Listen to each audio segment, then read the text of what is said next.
Forfærdeligt. Nogle af vores kollegaer fortæller om, at der er blevet opereret uden smertestillende og bedøvende. Vi begynder at løbe tør for stort set alt smertestillende og bedøvende, men det er jo også alt bandager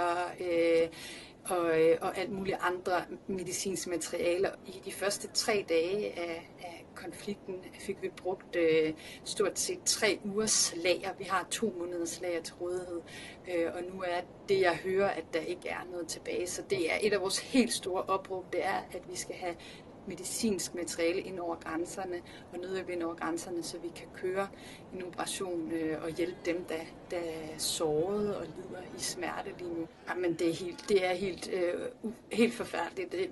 Nogle af vores kollegaer fortæller om, at der er blevet opereret uden smertestillende og bedøvende, og man forsøger det medicinske personale, os og os andre og lokalt ansatte på hospitalerne, forsøger med de midler, de har til rådighed. Det er en desperat situation, hvor lægefagligt personale forsøger at klare sig med det, der er.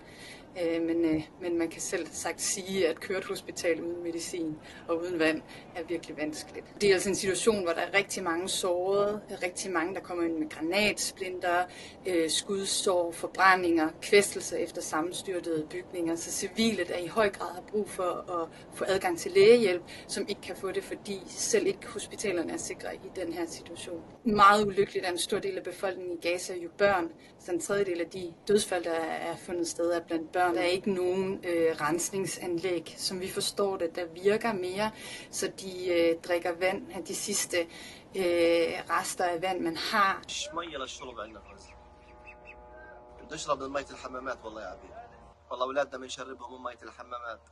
Allerede over flere dage har vi hørt fra vores lokale kollegaer, at folk blander vand, lidt saltet vand, snavset vand med det vand, der er, for at få det til at vare længere. Folk begynder at søge usikkert vand, som kan være med til at sprede sygdomme. Vi hører også, at folk søger ud, trods bombardementer, for at lede efter drikkevand. Det er et af de store projekter, man har på en dag, det er at finde vand.